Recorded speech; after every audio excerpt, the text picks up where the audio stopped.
Iran कैसे बना nuclear मामले में मजबूत? ईरान को क्या न्यूक्लियर ताकत बनने के पीछे इसराइल का है हाथ?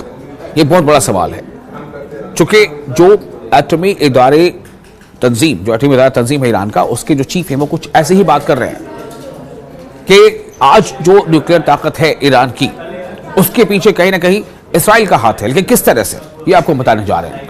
एटमी इदारे के सरबराह है मोहम्मद इस्माइल, वो ये कहते हैं कि इसराइली दरअंदाजी और तखरीबकारी ने ईरान को जौहरी खुद किफालत की तरफ हासिल करने के लिए मजबूर किया है। यानी इसराइल की जो शातिराना जो हरकतें रही हैं, उसकी वजह से आज अगर ईरान न्यूक्लियर अफजूदगी के अमल में आगे निकल चुका है तो उसकी वजह भी इसराइल है।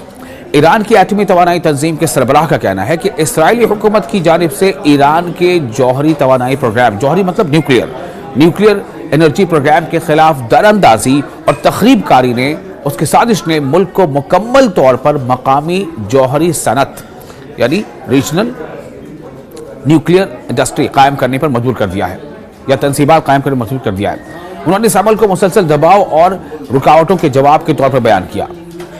मोहम्मद इस्लामी जो ईरान के एटॉमिक एनर्जी ऑर्गेनाइजेशन के सरबराह हैं, मोहम्मद इस्लामी, उन्होंने तेहरान में बुध के रोज़ एक तकरीब में खिताब करते हुए कहा कि जौहरी टेक्नोलॉजी यानी न्यूक्लियर टेक्नोलॉजी निहायत पेचीदा होती है और इसका साजो सामान और बुनियादी ढांचा आसानी से हासिल नहीं किया जा सकता, खासतौर पर ऐसे हालात में जब सप्लाई के रास्ते सेहूनी दरअंदाजी और तखरीबकारी से मुतासिर हो।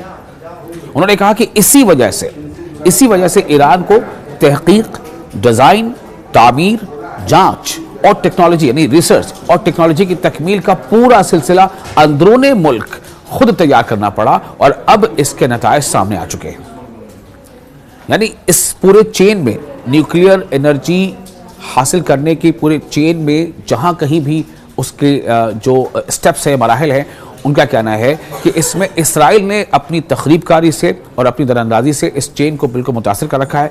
इस वजह से ईरान मजबूर हुआ कि वो खुद की सलाहियत को मजबूत करे, इंडिजिनसली वो न्यूक्लियर टेक्नोलॉजी पर की प्रोग्राम को आगे डेवलप करे, रिसर्च करे, और आज उसका नतीजा ईरान को मिल चुका है। यानी ईरान के लिए ये खुशखबरी है। ये खुद इशारा कर रहे हैं एक ऐसे वक्त में ये बात सामने आ रही है जब अमेरिका और ईरान कॉन्फ्लिक्ट बहुत ज़्यादा शदीद है। इस वक्त ये बात कहना, ऐसे बहुत सारी चीज़ें छिपी हैं। उन्होंने मज़ीद कहा है कि आज ईरान को ऐसी सूरत हाल का सामना है जहां दुश्मन अपनी तमाम ताकत, वसाइल और सलाहियतों के साथ मुल्क को कमज़ोर करने की कोशिश कर रहा है। उनके मुताबिक हदफ सिर्फ सरजमीन नहीं बल्कि ईरानी अवाम भी हैं।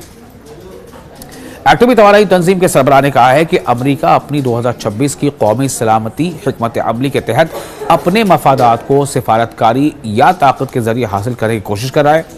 उन्होंने कहा कि गुज़िश्ता बरसों के दौरान ईरान की जौहरी सनत को मुख्तलिफ जारहाना इक़दाम का निशाना बनाया गया, जिनमें जौहरी प्रोग्राम को फौजी रंग देने के इल्ज़ामात, गैर कानूनी पाबंदियाँ, जौहरी साइंसदानों के कत्ल, फौजी हमलों की धमकियाँ और जौहरी तनसीबात पर बमबारी शामिल हैं।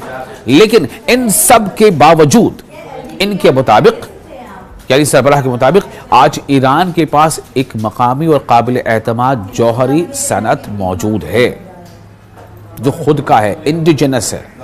इन्होंने कहा कि एटमी तवानाई तंजीम और ईरानी अवाम एक मौसर और खुद इन्हिसार जौहरी सनत के मालिक हैं। तो एक तरह से ये सीधा सीधा ऐलान है और एक इंतबाह भी है उन तमाम मुल्कों के लिए जो ईरान के साथ दुश्मन जैसा रवैया रखते हैं। इन्होंने मजीद कहा है, यानी जो न्यूक्लियर एटॉमिक एनर्जी जो है, न्यूक्लियर एनर्जी, उसके जो सरबराह हैं ईरान के मोहम्मद इस्लामी, उन्होंने कहा है कि ईरान की साइंसी और तकनीकी तरक्की को इस्लामी इनकलाब और इसकी क़यादत से जोड़ा। इनके मुताबिक रूहुल्लाह ख़ोमेनी इस्लामी इनकलाब की रहनुमाई और उनके जो जानशी अली ख़ामनई की क़यादत और बासलाहियत और पुरअज़्म नौजवानों की मेहनत की बदौलत ईरान जदीद साइंस और टेक्नोलॉजी के मैदान में नुमाया मकाम हासिल कर चुका है। उन्होंने जौहरी शोबे को इस तरक्की की वाज़ेह मिसाल करार दिया।